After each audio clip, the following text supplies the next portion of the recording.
So, what if she just says, "This really isn't my problem," and You, then there's a long, yeah, before we got to the boardwalk. Cool, right? no, no, not really. God, it's so close. Okay. Just write it the way you would write it. What does that mean? You're trying to write it like Marty would write it. It's Marty's script. Yeah, but now it's your polish. So I like the rhythm of what you're trying to say. It's just not quite the right. Okay, okay. Give me a second. Give me a second. Try this. Mm. Uh, she says, "What you're describing is not a problem. It's just somebody's opinion." Yeah, but then cut it down to that's not a problem. It's just somebody's opinion. Beat. Cut to. Nice. Yeah. So, how was it? I don't know what we're talking about. Seriously? The book? Yes. Not terrible. Okay. It's weird to look at. Like your hair. Thanks. I think both your novella and my hair are magnificent. Okay. I was going for George Carlin circa 1973, wound up with George Washington circa 1773. Framers chic. Founders chic. More accessible, maybe. Needs a rewrite. Sure. I had a dream about Michelle last night. I had a dream that someday little white children and little black children would be judged not by the color of their skin, but by the content of their 240 characters or fewer. I've started dreaming in Zoom calls. You mean during them? No, I mean, in my dreams, I sit at my desk and I Zoom with other people. I keep dreaming that I've started smoking pot again, and I'm afraid it's going to consume me and ruin my life. Yeah, how's that going? I've started smoking pot again. I see no difference in the writing. Yeah, that's part of the problem. Anyway, I've cut all ties with the lunatic Winter family of psychotic profiteers. Or as they would say, you Jewed them out of their end of the deal. Yeah, exactly. But then Charlie gave me an idea for a device that blew the whole thing wide open. So ultimately, I am glad that the icy winters of Connecticut blew my attention back to this memoir. And it was lucky for me that Arlene had kept a copy of the manuscript. I had a copy in case you ever wanted it. Are you kidding me? No. When I kid you, there will be humor content. That's funny. Thank you. It's from my spec script. What spec script? For Served Cold. You have a spec script for Serve Cold? Yes! You read it. You liked it. You stole a scene from it, apparently. No, I didn't. You did. You suggested I show it to some agents. You have an agent. Yes. It's Arnie Plesky. I know the name of my agent. The Laughs Never Stop Comedy and Talent Booking Agency. Yes. So here's the thing. There's a thing? There's the thing. Okay, but can I just say I had a thing too? Do you want to go first? I think I have to make you fire me. What? I flew up to Alameda last weekend. Okay. I flew Southwest. They're running a new promotional package. You bring a spare part, you fly free. Daniel. I did 4 shows over 2 nights at the Alameda Comedy Club. It sounds like a big career move. It's a beautiful club. Brand new. Opened right before the pandemic, and then they had to adapt fast, you know? Okay. It was fantastic. Okay. But leading up to it, I was writing for you on autopilot. My head was in the game, getting ready for the shows, watching the news, writing new jokes. Okay. I'm really sorry. It's okay. Really? Yeah. Okay. So, what was your thing? What? Your thing. You had a thing. Oh, yeah. No, that's fine. If you're dying to be on the road again. It was pretty great to be on the plane.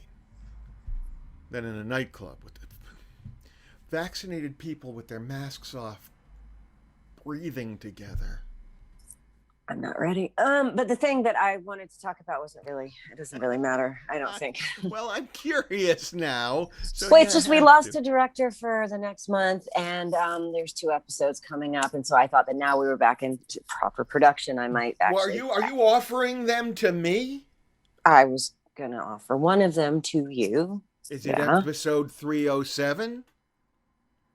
No. Why? Would have been cool to direct that scene in the basement. That's a great scene, right? It is. And apparently you did not know that you took it directly from my spec script. What? You suggested Beth write it into that episode. You gave her beat by beat notes to make it exactly the thing I had written.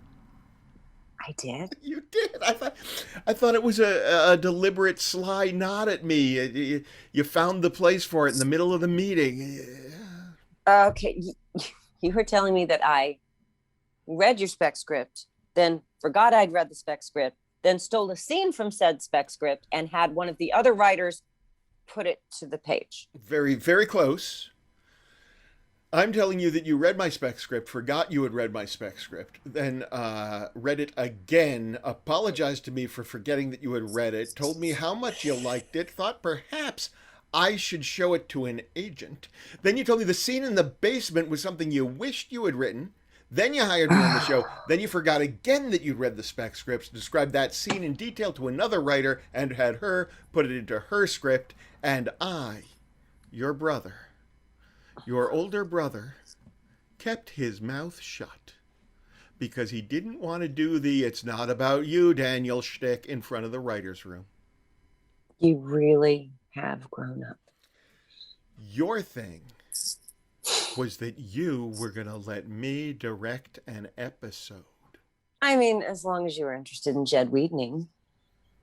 I don't know if I can let go of the gigs. If you can survive without Johnny's Chuckle Hut through the rest of this season, you might be able to do some time on the road when we go on hiatus. What's on hiatus exactly? I hear it all the time. I always thought it was just actor euphemism for unemployed.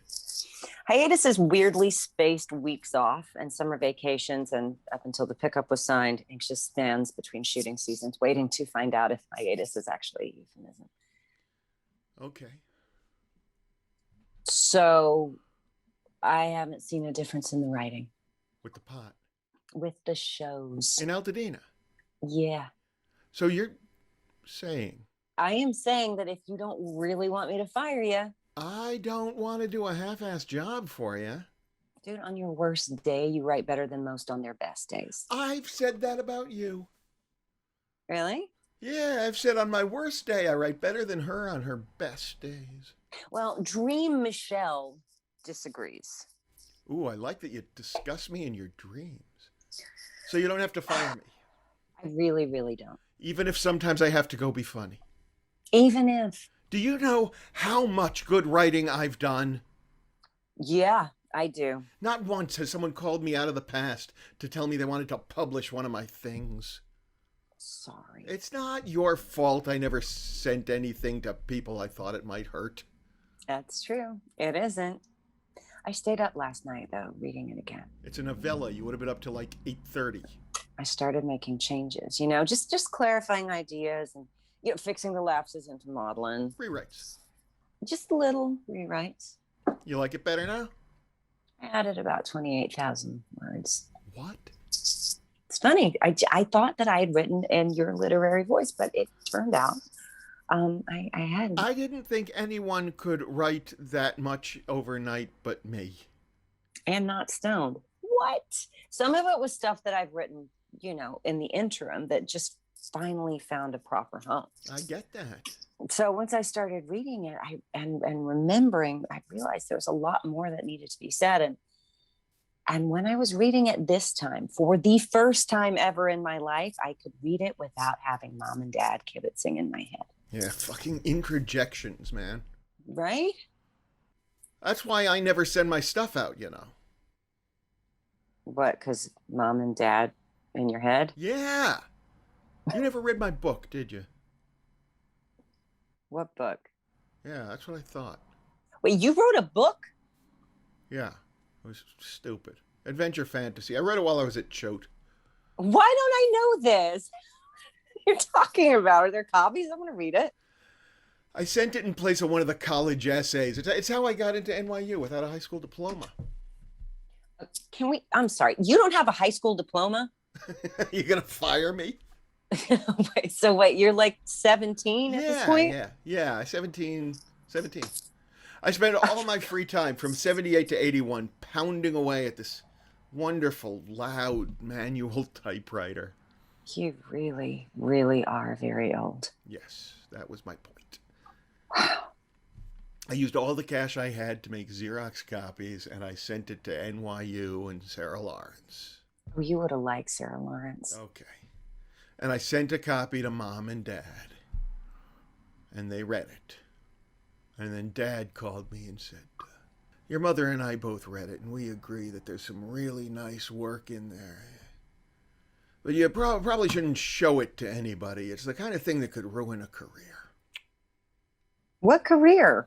Yeah, tell me about it. No, I mean then. What career could it have possibly ruined when you were 17? Yeah. Yeah, no notes. No thoughts on rewrites. Just a blanket rejection from the entire publishing industry, straight from the man who at the time worked at National Endowment for the Arts. Did you ask him what was wrong with it? No, I just kept it a secret that I had sent it off to the colleges and hoped I hadn't screwed up my chances of getting in. Another year at Choate, I was going to get caught getting high. I was going to be expelled. It was going to be a mess. So you still have a copy? Yeah, every 10 years or so, I fantasize about cleaning it up and sending it out. Yeah, I never had those fantasies about mine. I know.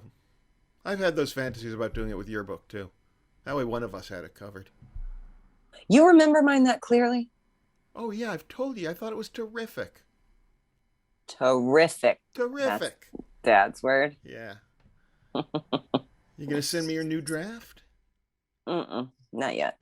No, I need to give it a few days and then look at what I've done. Okay. How old was Dad When he did that to you? Younger than I am now?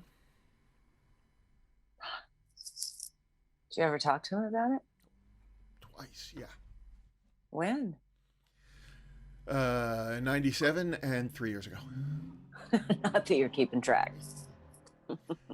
In 97, he was deep in therapy, and he called wanting to, I don't know, fix our relationship or something. Yeah, I had one of those conversations with him, and the level of narcissism is extraordinary. He once told me that I was so depressed and angry as a kid that he had to go into therapy to find out what was wrong. Oh, that's funny. Yeah, I wish I'd written it instead of, absorbing it. Yeah. So, 97, he's in therapy. And he calls to ask me if I have any sense of why I'm having so much trouble. What trouble? I was always broke. Mom kept sending me money every couple of months so I didn't get evicted, and then telling me to keep it a secret, and then telling Dad. For fuck's sake, yes. Jesus. And I brought up that conversation about the book, Right. And he said, oh, yeah, that had a lot more to do with where I was in my career at that time than anything you put on the page, I suspect. Yeah, the I suspect disclaimer. That's right. Yeah, and I think it's an exact quote right down to the Woody Allen T. Yeah, if it's not, it captures him perfectly. Thanks. Did it make you feel any better? For a minute, it made me think you might be getting more self-aware. Yeah, maybe for a minute. Yeah. Didn't take. No. So a few years ago. Yeah, 3 years. It's 3 years ago. Like, you're going to check. It doesn't matter. I brought it up again. Whole other context. Okay. So I'm in New York. He and Mom and I went out after a gig. Wait, they came to see you? No, they met me after. Oh, right. Okay. And I wanted to know where he'd been in his career at that point, because it had stuck with me what he'd said, Yeah, sure. So I asked, what was going on in your career in the early 80s. And then Mom wanted to know why I was asking, because that would take precedence over me getting an answer. Sure. And I told her about the phone call about the book and how they'd read it, and then what Dad had said, and then what Dad had said years later. And then she said, "Oh, no, your father was absolutely right the first time about that." What? Yeah. She said, wait, I can do it. She said, "We both read that thing, and we talked about how to tell you afterwards just how bad it really was, honey." And then simultaneously, as though they had been rehearsing the reveal for 37 years, they said, "It was rife with typos." Typos. Yeah.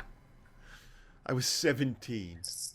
I showed them a book, 73,000 words, story arc, characters, dialogue, a conflict, a climax, a dragon. There's a dragon. There's a dragon. And they essentially said, "This is crap." Oh, It never Jesus. occurred to me to ask them what they meant, or to them to tell me that I needed maybe an editor, or that I should proofread. God, they were so kind about my novella when they read it. Yeah, they worship you. Well, also the dead wife thing. Oh, I remember a joke that Michelle wanted to give you. Okay, is this in the Zoom dream? No. It was when she was alive. 'Cause I was talking about how the Native Americans must resent us, and she said, "What do you mean? They literally worship the ground we walk on." Oh, that's good. But now I'm thinking about maybe putting it in the book. Do it. I'll do it on stage if I find a place for it. Hey, if anyone who's ever read your book sees me on stage, it'll be a weird long-range callback. Yeah, and that'll be a really weird dude that read mine and saw yours.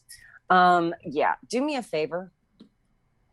Don't tell Mom and Dad that I've brought this thing out again, because I could sort of do without their encouragement right now. I stopped calling them weeks ago anyway. What? They got vaccinated. I told them I didn't feel the urgency. What? I just wish I thought of it.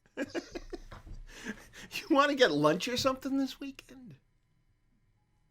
Like in the world? Yeah. It's going to be starting up again, isn't it? What? Like lunches and meetings and people who unconsciously spit when using plosives. I don't do that, do I? No. We were both trained out of it very young. Mom saw the presence of saliva as déclassé. That also is very funny. Yeah, it's on her list of with gum chewing, TV watching before 8 p.m., and patterned wallpaper. To be distinguished from her list of indications that one is nouveau riche. Yeah, that's hoop earrings, creased slacks, or a washed car after Labor Day. I realized recently that for the amount of mockery that Mom aims toward the nouveau riche in general, I think she genuinely hopes someday to become old money. All right. I will see you every day at the office starting Tuesday, yeah? Is that going to be weird? Right? Oh, no, I didn't mean rhetorically. Oh, then yes. Maybe. I don't know. Okay. Stay safe till then. You too. Viruses and Nazis. Yeah, and Aunt Sophie added Buffalo cosplay seditionists. She's a funny human, our Shetland aunt. Fuck off. Fuck off. You really do remember the book. I really do. It was really good, not just because of the dead wife thing. Thank you. I think it's going to be better. Send me the new draft. When I'm ready. Okay. Okay.